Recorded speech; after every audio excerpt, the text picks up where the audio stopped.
Hey there, Doc David. Let's talk about why men don't like counseling.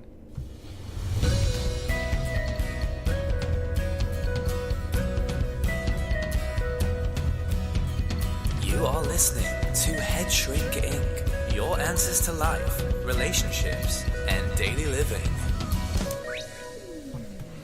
Hey friends, welcome to Head Shrink Inc. I am Doc David. I am the host of this show, and I like to talk about things and give my opinion about things. So listen in, because I'm going to give my opinion today. I did survive Snowpocalypse 2019 in the Pacific Northwest. I lost power once for about 6 hours.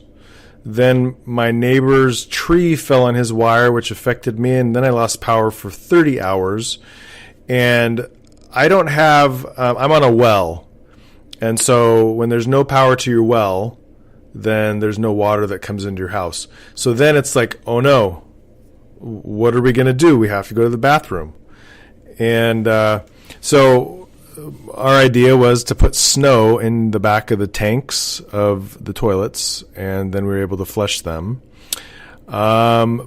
And it's funny because when I tell people that our power went out, like, oh, now you know what it's like to live in a third world country. And aren't these kind of things great? It just reminds us of how we used to live. And I tell them, no, I don't need to know what it's like to live in a third world country. I already know that it's not a fun thing.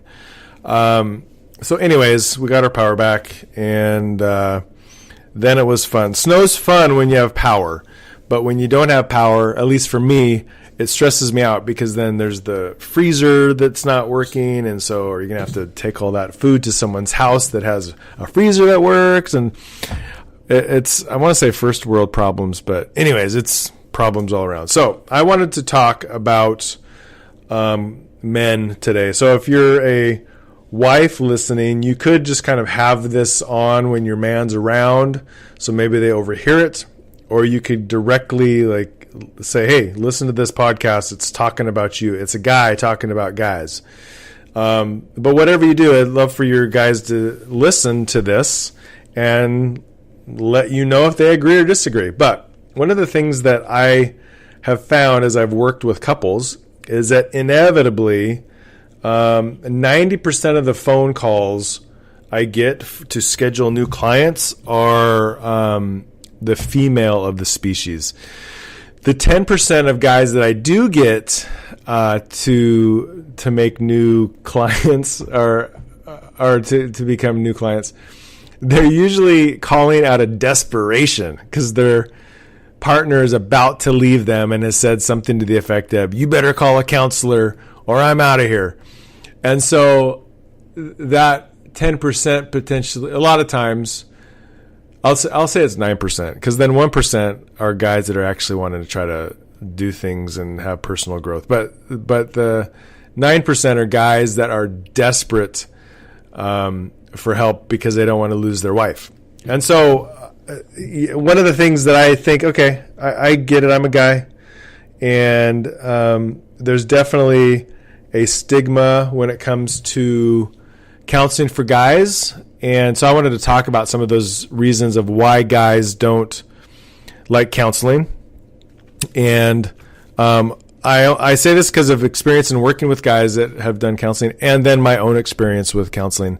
And so number one is guys typically, and a lot of this is just typically in general. I'm not saying all guys. So don't hear me say this and think, not all guys are like that. My guy isn't like that. Chances are your guy is like that. You just don't know. But I'm generalizing. I'm not saying all guys are like this. So most guys, they don't like feeling vulnerable. And so I think that there's been this societal thing in the past where there was this belief that, men need to be tough. And I don't think it's any accident that men dominate fields in which there's kind of this stereotypical toughness, like military, police, and things like that. Parents, what do you teach your kids? Be tough. Don't cry. Suck it up. Suck it up, buttercup. You'll be fine. That doesn't hurt.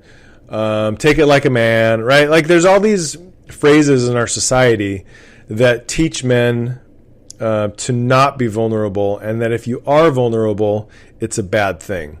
And so I think that's one of the things about counseling. Counseling is a place where, typically you're supposed to be vulnerable and talk about your feelings and open up. And that is hard. That's hard for me to do. And I'm like a trained professional. So it's definitely hard for people that have never done it before. And so I think that is definitely one of the reasons that men don't enjoy coming to counseling. Now, another one is counseling feels like a failure. Now, guys love to be able to accomplish things. That's why often, you hear about the honey-do list. And so a partner makes a honey-do list, and then the honey do the list, and they can cross the list off and like, yes, I've accomplished these things. I am a man. But men like to be recognized for the things that they have done well, and that's valuable to a lot of men. And so it's often hard to acknowledge when we haven't done something well, and it's easier to avoid conversations around that. And I think probably what happens, especially in marriage, is like there's times where you have to talk about difficult things, and not talking about those difficult things can lead to more difficult things until it gets to the point where one of the partners is just tired and wants to leave. And so I think counseling again feels like failure for men. I think that instead of feeling like, hey, this is just a place with a third party where we can talk about some challenges, too many times it has seemed like, well, I'm not doing it right, and I don't know how to do it right, and therefore I'm just going to leave the relationship. And I think a lot of times in marriages that I've seen that aren't doing well, one partner has pointed out, you don't know how to do this thing, you're a failure at this, right? And so it's then going to counseling is just they're worried there's going to be more of that message. And definitely I don't do that. I mean, I don't know any counselors that pile on to people when they come into counseling. I mean, if you have a counselor that does that, you probably should see a different counselor. One thing that is very evident in a lot of relationships that I see is there's this control factor. And so a lot of times men feel controlled by their partner. And so their partner says, we are going to counseling. And it's just a continuation of the pattern of control in the relationship. And so being controlled by somebody doesn't feel great. And so they initially will just say, no, I'm not going to go to that because it's part of that control pattern that they have with their partner. When a spouse forces their partner to go into counseling by blackmail, leverage, or any other type of force, it doesn't usually go well. And I can see it in session, right? A guy comes in, his arms are folded, he's sitting, protectively up against the arm of the sofa, or he glares at me when he walks through the door. And I like to point that out because I think it generally can disarm somebody because like they're feeling like I don't want to be here. And so if I can say to them, it sure seems like you don't want to be here. It gives them an opportunity to let me know that they don't want to be here. And then that's just taken care of. I'm not intimidated by it. Some therapists maybe, but I actually find it enjoyable to have those difficult conversations. And because then it leads into like, why is this hard? And then we can talk about control and feeling forced by a partner, which then opens up the conversation to talk about stuff that they don't normally talk about. Something else that, and this wouldn't be just for men, but I think for all people, change is really difficult. So a person doesn't generally want to go to counseling because they think I'm going to have to change and do something different. And it's interesting because as I was thinking about doing this podcast, I just got done working with somebody today where they got tired of being stuck and feeling like a bad person, and they want to change. And so they made the effort to call me up and set up an appointment to start that conversation about change. And this is a guy. Came in under his own volition, and no one forced him to come here. And so I think that is the ideal. Like, you make an appointment to come and you recognize that change needs to happen. So knowing that you need to do something different and then actually doing it is difficult because there's so much attached to it. There's vulnerability that's attached to it. There's talking about emotions that's attached to it, and you may not like what you find, and you may not like the things that you have to do to change. And so change is hard. I mean, essentially, that's one of the reasons guys don't like to come to counseling. Another one, now we talked a little bit about control by your spouse, but another one is is a man likes to be in control of their life. And so going to counseling potentially puts them out of control.